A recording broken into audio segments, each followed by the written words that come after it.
내란숙의 윤석열에 대한 파면 선고는 감감무소식입니다. 정말 어찌할 바를 모르겠습니다. 현수막 조금만 펼쳐서 해주시면 좋겠습니다. 윤석열의 파면이야말로 민주주의, 민주공화국을 지키기 위한 첫 단계인 것을 그 누구도 의심치 않고 있습니다. 그러나 소위 헌재가 하고 있는 행보는 초창기와 지금이 너무나 다릅니다. 무엇보다 빠르게 이 사건 먼저 해결하겠다고 얘기했던 그 경우와 달리 지금은 어찌할 바를 모르는 것처럼 마치 눈치를 보는 것처럼 이 사건 선고를 미루고 있습니다.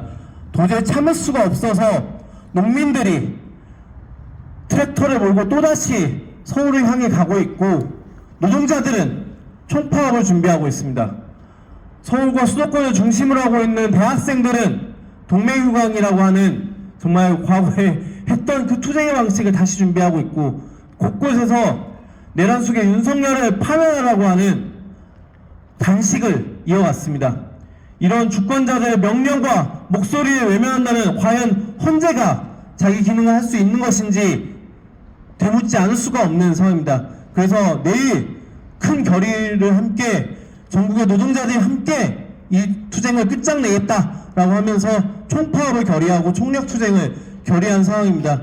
거기에 발맞춰서 당연히 시민사회 역시도 총력투쟁을 함께 하겠다라고 하는 결의를 하고 있고 윤석열 퇴진 비상행동에서는 시민 총파업까지 함께 하자라는 제안과 호소를 하고 있습니다. 저희 윤석열 퇴진 전북운동본부 역시 오늘 그러한 뜻에서 함께 기자회견을 준비하게 되었습니다. 기자회견 여는 발언 먼저 보시도록 하겠습니다. 윤석열 퇴진 전북운동본부 공동상임대표단이시고요. 시민사회단체 연대회의 함께하고 계시는 이정현 전북환경운동위원 대표님 여는 발언 듣도록 하겠습니다. 예, 사회자께서 지금 대형 산불 이야기 하셨습니다. 산불로 많은 생명이 죽어가고 있고요. 재산상의 피해를 크게 보고 있습니다. 국가 재난 상태이고요. 이 산불은 봄비가 내려서 꺼질 수밖에 없는 그런 상태인 것 같습니다. 대한민국 법치주의와 헌정에도 대형 산불이 일어났습니다. 이 불을 끄라고 역할을 준 게 헌법재판소인데 헌법재판소가 불을 끄는 소방수 역할을 하기는커녕 부채질을 하고 기름을 붓고 있는 형국이라고 생각을 합니다. 이제 헌법재판소가 정치적 판단을 하는 모습을 지켜볼 수 없다고 생각을 합니다. 국민들이 나서서 그리고 특히 민주노총이 나서서 소방수 역할을 하면서 헌재의 조속한 판결과 윤석열의 재구속을 요청하는 역할들을 해주실 거라고 믿습니다. 많은 분들이 언론을 통해서 들었던 이야기 한마디 하고 싶습니다. 볼리비아라고 하는 나라가 있습니다. 남미의 나라입니다. 1825년에 독립을 해서 지난 200여 년 동안 무려 190번의 쿠데타 정변이 발생했다고 합니다. 그런데 1981년 민주화가 된 이후 84년에 단 한 번의 쿠데타 시도가 됐고 시민들에 의해서 진압이 됐습니다. 그리고 같은 해 다시 볼리비아에서 쿠데타가 일어났는데요. 시민들이 대통령궁에 지켰습니다. 그리고 그 내란을 일으켰던 대장을 군인들이 직접 체포를 했다고 합니다. 나중에 이것이 불법 계엄이라는 걸 알고 군인들이 나서서 반란 수개를 체포했다고 얘기를 합니다. 한덕수 총리가 다시 권한대행의 자리로 돌아섰습니다. 헌법재판소의 판결이 한덕수 권한대행에게 책임을 면해준 거 아니라는 거 너무 잘 알고 있습니다. 한덕수 총리가 국민만 보고 가겠다고 이야기를 했습니다. 진짜 국민만 보고 가겠다고 하는 진정성이 있다라고 하면 지금 당장 마흔억 재판관을 임명을 해서 헌법재판소를 정상화하고 윤석열을 다시 재구속해서 내란 세력을 엄벌에 처하는 과정을 겪을 때만이 진정성이 인정받을 수 있을 거라고 생각을 합니다. 헌재가 하지 못하는 역할 이제 국민들이 들고 일어나서 할 거고요. 민주노총이 가장 앞장서서 투쟁해 줄 거라고 믿습니다. 그 투쟁에 함께 하겠습니다. 네, 감사합니다. 바로 이어서 다시 그 투쟁의 길에 정말 나서고 있는 민주노총 조합원들, 노동자들을 대표해서 민주노총 전북본부 이민경 본부장님의 투쟁사 듣도록 하겠습니다. 예, 투쟁사 부탁드리도록 하겠습니다. 네, 민주노총 전북본부장 이민경입니다. 투쟁을 인사드리겠습니다. 투쟁! 종북 세력의 대장이자 빨갱이들의 소굴인 민주노총에서 총파업을 한다고 이렇게 많은 시민분들이 지지와 응원을 보내드리고 있습니다. 아침에 순두부국밥을 먹으면서도 국밥 사장님께서 잘한다, 민주노총 잘한다, 쪽지를 보면서 반기는 모습을 보며 민주노총이 이렇듯 환영받고 지지받았던 투쟁을 해본 게 언제였던가 다시 한번 느끼게 됩니다. 사실은 총파업이라고 하는 강력한 투쟁 앞에서 3월에 각 산별과 단위사업장은 녹록치 않은 투쟁 조직화를 하고 있습니다. 그럼에도 불구하고 노동자들이 그리고 우리 같은 일반 주권자들이 할 수 있는 것은 내 생업을 멈추고 나라를 바로잡는 길밖에 없기에 노동자들은 다시 한번 총력투쟁, 총파업을 결심할 수밖에 없었습니다.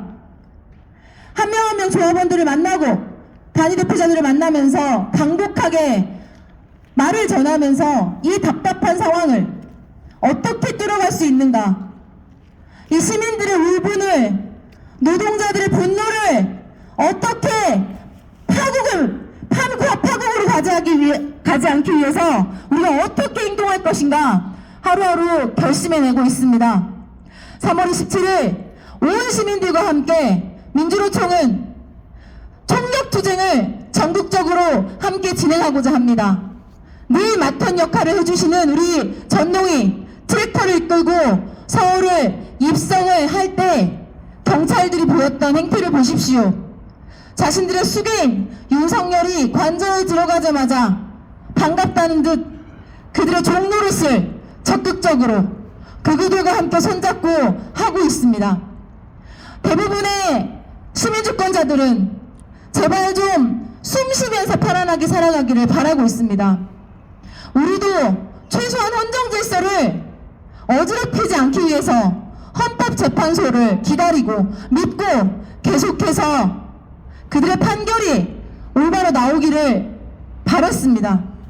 하지만 87년도에 만들었던 헌법재판소의 운명은 이것으로 끝이 났다고 생각합니다. 온 국민들이 바라고 있고 내란 속에 그리고 같이 가담했던 모든 사람들이 한 명도 빠짐없이 법의 심판을 받아야 하는 이 시기에도 자신들이 시민들의 머리에 있는 것처럼 하루하루 타들어가는 마음은 무시한 채로 헌재의 판결을 늦추는 이 헌법재판소도 시민들에 의해서 자신들의 생명을 다하고 있음을 인지해야 할 것입니다. 아마도 오늘 판결에 선고 기일이 안 날 확률이 높습니다. 이들은 지금 다양한 정치적 셈법을 하고 있고 시민들의 안위보다는 헌법재판소가 어떻게 하면 욕을 덜 먹을지 하는 생각들을 하는지도 모릅니다. 우리 정말 품격 있게 투쟁했고 그들을 계속해서 존중해 왔습니다. 저들과 다르게 헌법재판소를 믿고 기다려줬습니다. 하지만 이것은 해도 너무한 일입니다. 내란 수계가 버젓이 손을 들면 나오는 그 순간에도 우리는 헌재를 믿었습니다. 그들의 앞잡이 노릇을 했을 한덕수 국무총리가 복귀를 했을 때도 헌재가 그래도 민의를 저버리지 않겠다라 생각했지만 지금은 그 모든 것들이 무너지는 순간입니다. 민주노총은 내일 다시 한번 투쟁의 표본을 열 것입니다. 그리고 멈추지 않을 것입니다. 헌재가 자신들의 민의를 저버리는 그 순간 민주노총이 할 수 있는 온갖 모든 것들을 다 걸고 투쟁할 것입니다. 우리 옆에는 든든한 주권자들이 있고 앞장서줄 우리들의 시민들이 있습니다. 무서울 게 없는 민주노총은 맨 앞에서 언제나 몸살이지 않고 열심히 투쟁하도록 하겠습니다. 지지해주시고 응원해주시는 모든 분들께 진심으로 감사드립니다. 한번 큰 박수와 함성 보내주시면 감사하겠습니다. 네. 길을 여는 민주노총이라는 말을 많은 분들이 하는 게 바로 이번 내란 사태에서 나오게 되었죠. 사실 그 길을 여는 민주노총과 함께 지금 주권자, 시민, 민중들이 지난 겨울 내내 싸우고 있습니다. 윤석열 퇴진 전북운동본부 역시 12월 14일 탄핵 가결까지 계속해서 투쟁의 일정들을 가져왔고 지난주 토요일까지 제14차 총력투쟁 도민대회를 해왔습니다. 계속해서 싸울 것입니다. 그러나 더 이상 길어져서는 안 된다라는 얘기 한 번 더 마음에 새기면서 구호로 외쳐보도록 하겠습니다. 헌재는 윤석열을 즉각 파면하라! 주권자의 명령이다! 내란 속에 파면하라! 예, 이런 마음을 담아서 바로 기자회견 준비된 기자회견문 낭독하도록 하겠습니다. 기자회견 총